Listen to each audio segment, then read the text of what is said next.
Hello मेरे दोस्तों, कैसे हैं आप लोग। मेरी उम्मीद और मेरा विश्वास आपके साथ है सब कुछ अच्छा और बेहतर होगा। आज का जो टॉपिक है बहुत इंपॉर्टेंट होने वाला है। कुछ सवाल थे क्योंकि होने भी चाहिए, जो मेरे सब्सक्राइबर्स हैं जो सिंगापुर में जॉब लेना चाहते हैं या सिंगापुर में पढ़ाई करने के लिए आना चाहते हैं या सिंगापुर से पाथ अवे करना चाहते हैं किसी और कंट्री में। जितने भी आप लोगों के सवाल है आप लोग कमेंट्स करो, मैं उसके ऊपर वीडियो जरूर, क्योंकि आपका जो एक कमेंट्स हो सकता है मेरे और सब्सक्राइबर्स का भी हो। तो भाई जितनी आपके दिमाग में चलते हैं कमेंट्स सिंगापुर से रिलेटेड या किसी भी कंट्री में जॉब लेने से रिलेटेड, तो भाई आप कमेंट्स करो, मैं उसके ऊपर जरूर आपका आंसर दूंगा, नहीं तो वीडियो करूंगा।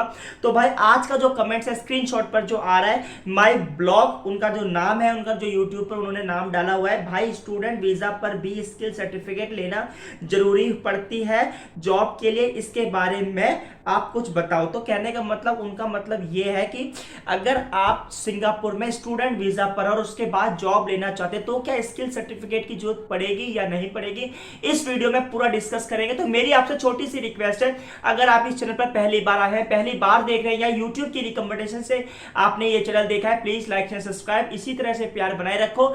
एक मैंने नया चैनल बनाया RR इन्वेस्टिंग एकेडमी, इधर स्क्रीनशॉट पर उसका आ रहा है और इसका जो लिंक है इस वीडियो के डिस्क्रिप्शन में, इस चैनल का जो RR इन्वेस्टिंग एकेडमी, उस चैनल का जो मकसद है बनाने का, आप लोगों को पैसिव इनकम बनानी 50,000 रुपए की। मेरा फर्ज है कि ऐसे ऐसे आइडियाज, ऐसे बिजनेस आइडियाज, ऐसे इन्वेस्टिंग ऑप्शंस आपको बताए जाए ताकि इन फ्यूचर्स में आपके पास पैसों की कमी ना हो। क्योंकि भाई मेरा एक्सपीरियंस जहां तक, जो मैं गलतियां कर चुका हूं या करता हूं, वो आप ना करें वहां पर, इसलिए मैंने उस पर अपलोड वीडियो करना चालू करा। तो आप उसको जरूर जाके सपोर्ट करें। अब बात करते हैं कि भाई जो सवाल आया था कि भाई स्टूडेंट वीजा पर क्या हमें स्किल सर्टिफिकेट चाहिए या नहीं चाहिए, तो बात करते हैं भाई स्किल सर्टिफिकेट क्यों जरूरी होता है सिंगापुर में, स्किल सर्टिफिकेट के बिना भी जॉब लग सकती है नहीं, पूरा डिस्कस करेंगे। तो देखो ऐसा है, जब हम स्टूडेंट वीजा पर आते हैं, यानी कोई डिप्लोमा या डिग्री आप कर रहे हो, कुछ भी कर रहे हो, तो एक तरह से वो आपकी स्किल है। तो अगर जैसे हॉस्पिटैलिटी मैनेजमेंट का आप डिप्लोमा कर रहे हो 1 साल का 2 साल का, तो भाई आपको स्किल लेने की जरूरत नहीं है, वो डिप्लोमा एक तरह की स्किल है, इस चीज को समझो। तो अगर आप स्टूडेंट वीजा पर हो, आपकी एजुकेशन खत्म होने वाली या खत्म हो चुकी है, उस सर्टिफिकेट के बेसिस पर भी आप जॉब ले सकते हो। स्किल सर्टिफिकेट क्यों पड़ता है जरूरी? Skill certificate only for construction industry या कोई ऐसी कंपनी जो आप कंपनी में काम करो फिर स्किल के ऊपर, जैसे हॉस्पिटैलिटी इंडस्ट्री में भी अगर आप जॉब करते हैं तो हाइजीन का कोर्स कराने के लिए भी 5 दिन का कोर्स होता है। अगर कंपनी आपको कराती है तो इतने स्किल ऐड होती है। तो अगर आप पढ़ाई कर रहे हैं hospitality diploma, retail management, warehouse management, इस तरह का कोई कोर्स कर रहे हैं, तो 1 साल के डिप्लोमा के बाद आप एलिजिबल हो यहां पर जॉब करने के लिए। अगर आप कंस्ट्रक्शन इंडस्ट्री में जॉब करना चाहते हो एज अ फ्रेशर और आपके पास पढ़ाई का कोई ऐसा डॉक्यूमेंटेशन है, जनरल 10वीं या 12वीं पास है, आपके पास कोई ऐसा प्रोफेशनल डिप्लोमा नहीं है या कोई ऐसा ITI वगैरह का डिप्लोमा नहीं है, तो आपको क्या करना है, इंडिया के जो 5 इंस्टीट्यूट हैं जो MOM सिंगापुर से अप्रूव्ड है, वहां से आपको स्किल लेनी है। फिर उसके बेसिस पर आप सिंगापुर एजेंसीज आपकी हेल्प होगी, तो आपके पास एक स्किल कंस्ट्रक्शन इंडस्ट्री की होती है। तो कंस्ट्रक्शन इंडस्ट्री में कौन सी स्किल आती है? प्लम्बर है, पेंटिंग है, कुछ इस तरह के सेफ्टी सुपरवाइजिंग का कोर्स है, इस तरह की स्किल्स आती है, शटरिंग का है, आपको स्कैफ फोल्डिंग का है। तो इस तरह की जो स्किल कोर्स होता है वो आपका 2 या 3 महीने का होता है। तो स्किल कोर्स की जो फीस होती है 1.5 से 2 लाख रुपए की होती है।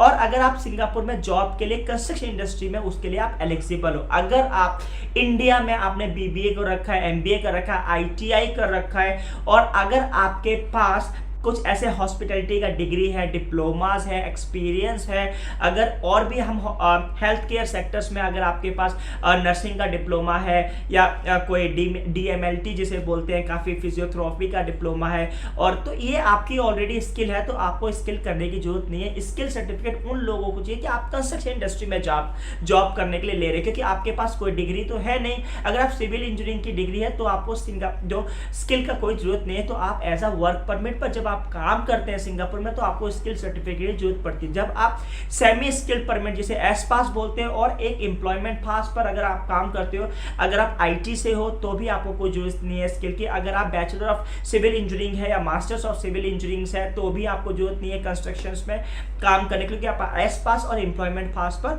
आप काम करोगे। हाँ, वो जब आप किसी इंडस्ट्री में काम करते हो उसके बाद कंपनी आपको 1 महीने के लिए या 5 दिन के लिए या 1 हफ्ते के कोई ट्रेनिंग्स जो एडवांस लेवल पर होती है, जो आपकी इंडस्ट्री में उसमें एलिजिबल है, तब आपको कंपनी कराती है। तो स्किल सर्टिफिकेट जो होता है एंट्रेंस, जिसके पास कोई डिप्लोमा नहीं है, कोई डिग्री नहीं है, 12th पास है, तो वो स्किल सर्टिफिकेट इंडिया में लेता है। उसके बाद सिंगापुर में आके कंस्ट्रक्शन इंडस्ट्री में जॉब मिलती है। अब ये स्किल सर्टिफिकेट हॉस्पिटैलिटी इंडस्ट्री या होटल रेस्टोरेंट लाइन के लिए नहीं, क्योंकि अगर आप रेस्टोरेंट लाइन में काम करना चाहते हैं तो आपके पास हॉस्पिटैलिटी मैनेजमेंट का डिप्लोमा होना चाहिए, F&B सर्विस की डिग्री होनी चाहिए, इससे होटल मैनेजमेंट का डिग्री या डिप्लोमा आपके पास होना चाहिए। अगर आप इसी तरह से आईटी इंडस्ट्री में, तो डिप्लोमा इन आईटी इंडस्ट्री का, BSc in computer science, BTech, इस तरह की जो भी आपकी रिलेटिव फील्ड्स है उसके हिसाब से आपके पास डिग्री डिप्लोमा होना चाहिए। तो आई होप सो आपको वीडियो अच्छी लगी होगी, वीडियो समझ में भी आ गई होगी। अगर आपके कोई भी कमेंट्स है, जो भी आपको लग रहा है कि आपको डाउट्स क्लियर करने हैं, तो आप कमेंट्स करना, मैं उस पर जरूर वीडियो बनाऊंगा। तो लेकिन आप लोगों का एक फर्ज बनता है, रिक्वेस्ट बनती है कि भाई इस वीडियो को ज्यादा से ज्यादा शेयर करो। कुछ लोग आगे ऐसा भी पूछे कि सर मेरे को ऑफर लेटर मिला है, तो उसको कैसे हम चेक कर सकते हैं, उसके ऊपर भी आगे वीडियो आएगी। तो इसी तरह से प्यार बनाए रखो, इसी तरह से फॉलो करो इस चैनल को। और जो नया चैनल है RR इन्वेस्टिंग एकेडमी, जो स्क्रीनशॉट आ रहा है, इस चैनल का जो लिंक है वीडियो के डिस्क्रिप्शन, उसको जरूर सपोर्ट करो, क्योंकि मैंने वो चैनल बनाया कि अपने यंगस्टर्स लोगों के लिए कि आगे फ्यूचर्स में वो पैसिव इनकम अच्छी कमा सके। होप सो आज के लिए इतना ही। Thank you for watching this video.